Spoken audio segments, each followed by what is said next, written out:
അത് വലിയ ഭാരമല്ലേ? ആണ്. ഒരു എല്ലാ സ്ഥാപനങ്ങളിലും ഉണ്ട് ഒരു 90% ആത്മാർത്ഥതയുള്ളവരും 10% കുഴപ്പമുള്ളവരും.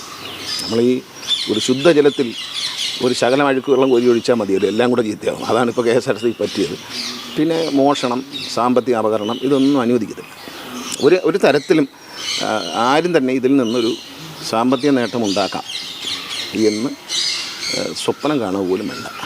അത്ര എനിക്ക് ചെയ്യാൻ പറ്റും, വേറെ കാര്യങ്ങളൊന്നും എനിക്ക് ചെയ്യാൻ പറ്റത്തില്ല.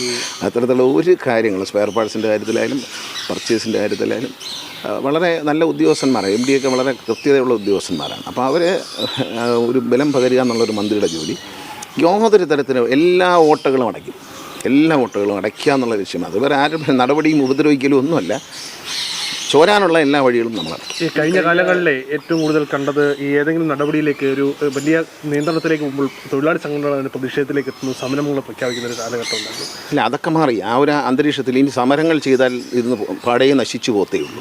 സഹകരിച്ചാൽ ചിലപ്പോൾ നമുക്ക് വിജയിക്കാൻ കഴിഞ്ഞേക്കും.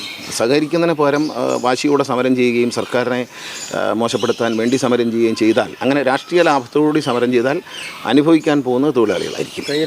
ഒരിക്കലും അല്ലാതെ വേറെ ആരും അനുഭവിക്കില്ല. യാത്രക്കാരനെ സംബന്ധിച്ച് എന്താ, ഇതില്ലെങ്കിൽ മറ്റൊരു സിസ്റ്റം കടന്നു വരും. ആ സിസ്റ്റത്തെ യാത്രക്കാർ ആശ്രയിക്കും. നമ്മളെ ജനങ്ങളെ സംബന്ധിച്ച് ഏതെങ്കിലും വണ്ടി കിട്ടിയാൽ അത് ഇന്ന വണ്ടി കിട്ടണമെന്നൊന്നുമില്ല. അപ്പോൾ അതിന് അവസരം ഉണ്ടാക്കരുത്. പ്രൈവറ്റ് ബസ്സുകാരും കോൺട്രാക്റ്റുകാരും അവരൊക്കെ ഈ നിലവിലുള്ള പ്രൈവറ്റ് ബസ്സുകാരെ തന്നെ തകർക്കാനൊരു കൂടാനാണ് നടക്കുന്നത്. നിങ്ങൾക്ക് പിന്നീട് ഞാനത് വ്യക്തമാക്കി തരും എങ്ങനെയാണ് എൻ്റെ പരിപാടി എന്ന്. കാരണം 2.5 വർഷത്തെ ഭരണത്തിൻ്റെ തുടർച്ചയാണല്ലോ.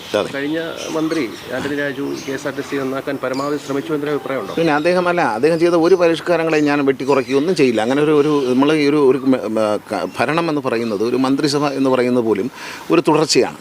നമ്മൾ പലപ്പോഴും കേരളം പുറകോട്ട് പോയത് നമുക്ക് തുടർ ഭരണം കിട്ടുന്ന ആദ്യമായിട്ടാണ് ഒരു ഗവൺമെൻറ്റിന്, ഇടതുപക്ഷ മുന്നണിക്കാണ്. മറ്റേതറിയാം, ഒരു ഗവൺമെൻറ് വന്നു, ആ ഗവൺമെൻറ് ചെയ്യുന്ന കാര്യങ്ങളെ അടുത്ത ഗവൺമെൻറ് ഇപ്പോൾ നേരെ റിവേഴ്സിലേക്ക് കൊണ്ടുപോകാൻ. ഇതിൽ നിന്ന് വ്യത്യസ്തമായി തമിഴ്നാട്ടിലേക്ക് നോക്കിക്കഴിഞ്ഞാൽ നമുക്കറിയാം. തമിഴ്നാട്ടിൽ ജയലളിത മുഖ്യമന്ത്രിയായി ഭരിക്കുമ്പോൾ 10 ഫ്ലൈ ഓവർ പണിതു. അല്ല, അഴിമതി ഉണ്ടെന്നൊക്കെ പറഞ്ഞാലും അടുത്ത കരുണാനിധി അധികാരത്തിലെത്തുമ്പോൾ അദ്ദേഹം 16 ഫ്ലൈ ഓവറുകൾ പണി.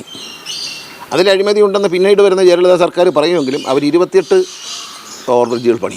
അപ്പം നമ്മളങ്ങനെയല്ല, നമ്മൾ ആര് പണിത് അത് റിവേഴ്സിലേക്ക് പിടിക്കും. നമ്മളൊരു ഗവൺമെൻറ് മുന്നോട്ട് വയ്ക്കുന്ന നല്ല കാര്യങ്ങളെ ഇതൊരു തുടർച്ചയാണ്, ഇതിനൊരു സിസ്റ്റമാണ്. KSRTCയെ സംബന്ധിച്ച് വണ്ടി ഓടുന്ന കാര്യത്തിൽ, ഷെഡ്യൂൾ നിശ്ചയിക്കുന്ന കാര്യത്തിൽ, കണത്തിൻ്റെ കാര്യത്തിൽ, കണക്കുകളുടെ കാര്യത്തിൽ, സ്റ്റോക്കിൻ്റെ കാര്യത്തിലൊക്കെ ഒരു പക്ക കമ്പ്യൂട്ടറൈസ്ഡ് സിസ്റ്റത്തിലേക്ക് ഇതിനെ മാറ്റി മറ്റൊരാൾക്കും പിന്നീട് ഇത് അഴിച്ചു മാറ്റാൻ പറ്റാത്ത വിധത്തിലുള്ളൊരു വെട്ടിൽ ഇതിനെ ഇടണം. ഇട്ടാൽ പിന്നെ ഇത് രക്ഷപ്പെടും.